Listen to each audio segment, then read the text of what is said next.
판결문에도 적시가 돼 있어요. 경찰들에 대한 이야기, 경찰의 어떤 초동 부실 수사 문제가 있었다. 설마 경찰분들이 사실이 아닌 걸 이야기할까? 당연히 이분들을 믿고 따라가면 뭔가가 해결이 되겠지. 그런 기대를 되게 많이 하게 되거든요. 뭔가가 이상하게 흘러가는 거는 같은데 믿어야 될 수밖에 없는 상황들이 오게 되거든요. 수사기관이 이렇게 얘기하는데 피해자에게 어떤 도움을 주지 못할 망정 진정한 이런 게 2차 가해가 아닐까. 너무 힘들었죠. 실제로 아이를 잃은 아버지로서 너무나 큰 트라우마 중에 하나고요. 그리고 그 수사관을 절대로 용서할 수가 없겠죠.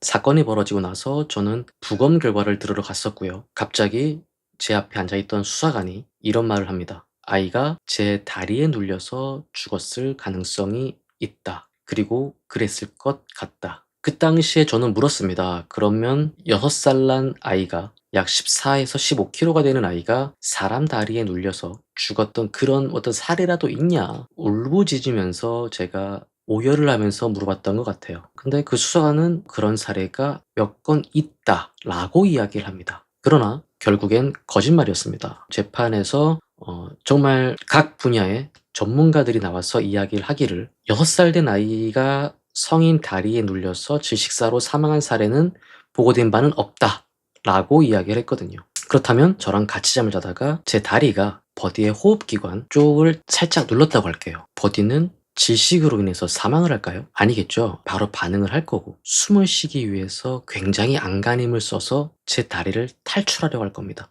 버디가 5kg인데 아이는 무려 약 14kg에서 15kg 정도였습니다. 그 당시에 그 수사관은 저한테 왜 그런 말을 했을까요? 그리고 제 다리에 눌려 아이가 사망할 수도 있다라는 그런 이야기는 도대체 어떤 근거로, 어떤 이유로 저에게 그렇게 이야기를 했을까요? 실제로 아이를 잃은 아버지로서 지금도 저는 잊을 수가 없는 너무나 큰 트라우마 중에 하나고요.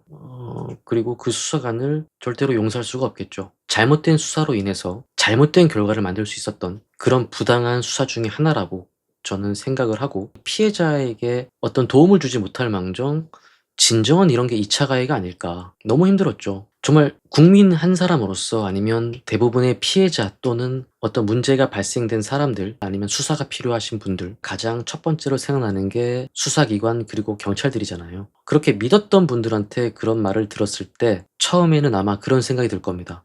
아, 설마 경찰분들이 사실이 아닌 걸 이야기할까? 아니면 당연히 이분들을 믿고 따라가면 뭔가가 해결이 되겠지. 그런 기대를 되게 많이 하게 되거든요. 그래서 마음이 더 약해져요. 왜냐면 뭔가가 이상하게 흘러가는 거는 같은데 말은 잘 들어주고 그리고 믿어야 될 수밖에 없는 상황들이 오게 되거든요. 저 역시도 그러했고요. 나중에는 사실이 아니라는 걸 알게 됐지만 그 당시에는 그 말이 진실인 줄로만 알았습니다. 받아들이지 못하면서도 수사기관이 이렇게 얘기하는데 제가 할 수 있는 게 뭐가 있겠어요. 그 일이 있고 나서 좀 지나서 약 한 달 정도가 더 지났을 거예요. 갑자기 경찰이 언론을 통해서 저에 대한 이야기를 합니다. 아이에 대한 CPR, 그러니까 심폐소생술이라 그러죠, 현장에서. 근데 경찰은 제가 안 했다 그래요. 그래서 제가 실제로 행했다는 구급활동 일지라든지 어떤 실제 존재했던 문서들을 제가 공개를 해버립니다. 그러니까 경찰이 갑자기 이런 말을 해요. 앞으로는 언론 대응을 안 하겠다. 왜 그랬을까요?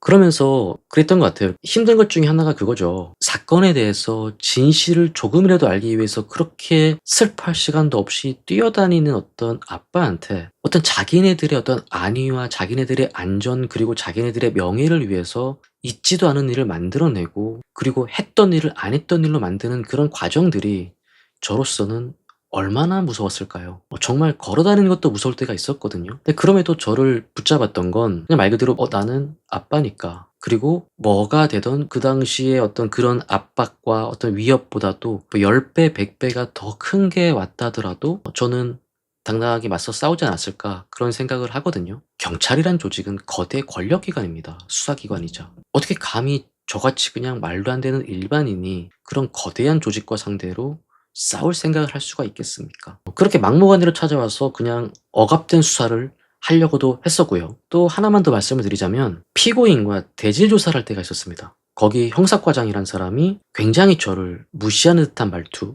그런 분위기를 막 조성을 해요. 저는 아이의 아버지이자 피해자잖아요. 어떻게 형사과장이란 사람이 저에게 그런 태도를 갖고서 저에게 그렇게 무시하고 그렇게 억압적인 분위기를 조성을 할 수가 있는지 너무나 힘들었고 너무나 괴로웠고 너무나 화가 났거든요. 그래서 그때 조사실 안이 그 영상 조사하는 중이었거든요.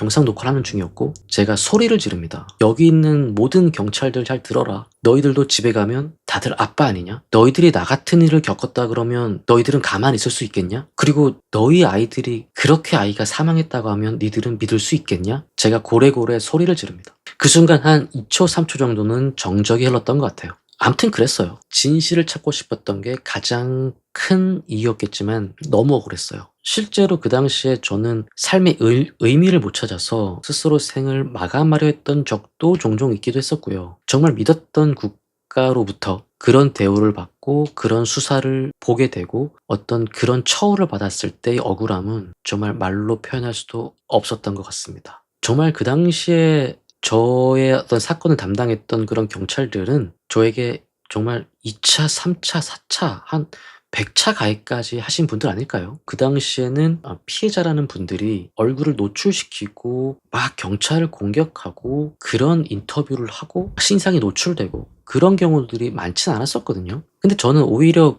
그랬기 때문에 더 제가 정말 죽기 살기로 더 저를 입증하기 위해서 제가 더 노출을 시켜 버렸던 것 같아요. 그리고 어떻게 그 시간을 견뎠는지는 모르겠지만 하루하루 잘 버텼다. 그리고 버티다 보니까 이런 시간들이 또 올 수 있었고 제가 겪었던 일들만이 아니라 다른 피해자분들도 많이 보게 됐어요. 다른 피해자분들을 도와드리기도 됐었고요. 그리고 많이 마주하게 됐었고요. 그분들이 겪은 심정과 어떤 사건에 대한 내용도 가까이서 마주하게 된 적이 많았습니다. 제가 정말 느꼈던 것 중 하나를 말씀드리자면 경찰의 어떤 초동 수사의 잘못된 점 그리고 부실 수사 등으로 인해서 결과까지 바뀌는 걸 봤을 때 경찰의 수사로 인해서 정말 진실이 묻혀버리는 수가 있겠고 그리고 그로 인해서 더 많은 피해자들이 발생할 수가 있겠다. 이렇게 말씀을 드리게 된 이유가요. 요즘에 뭐 장윤기 사건이다 아니면 여러 가지 사건들을 통해서 보안 수사권에 관련된 이야기가 너무나 많이 나오는 것 같더라고요.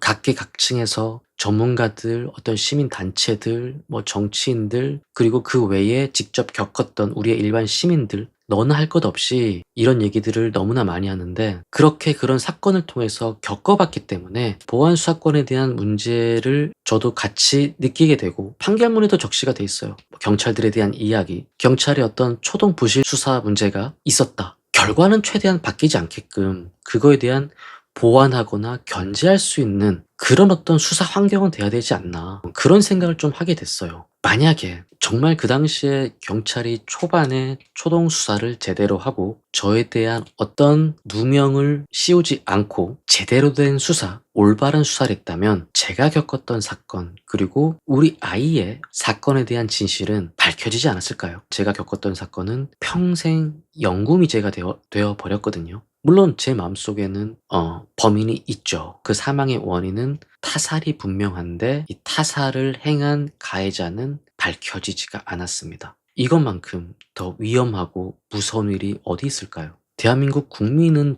다 같이 똑같이 보호를 받아야 되고 그리고 어떤 국가 시스템 속에서 살아가기를 바라지 않을까요? 더 철저하게 검증받는 시스템이 잘 갖춰졌으면 좋겠다. 그런 시스템이 갖춰져야 제2의 제3의 저같이 억울한 사람도 생겨나지 않을 거고 그리고 어떤 사건에 대한 진실도 조금이라도 더 밝혀지기가 쉬울 것이며 국민도 수사기관을 더 신뢰하게 될 것이고 수사기관도 마음 편하게 더 일을 할 수 있지 않을까 그런 생각을 해보았습니다. 그리고 실제로 제 다리를 버디 위에 한번 살짝 올려봤어요. 올려봤는데 버디면 화들짝 놀라면서 "이 새끼가 왜 이래 갑자기." 이런 뉘앙스였어요. 좀 신뢰할 수 있는 그런 수사기관이 전 되기를 진심으로 바라고요. 그리고 이 보안 수사권에 대한 문제도 권력에 대한 어떤 이해득실을 떠나서 조금은 정말로 '국민을 위해서 먼저 생각해 주셔라.' 그러면 저희가 조금 더 안심하고 안전하게 잘 지낼 수 있지 않을까. 제가 겪었던 일들 토대로 느낀 점 그리고 바란 점을 잠깐 말씀드려 봤고요. 오늘도 함께 해 주셔서 감사합니다. 암튼 살아는 있더라고요.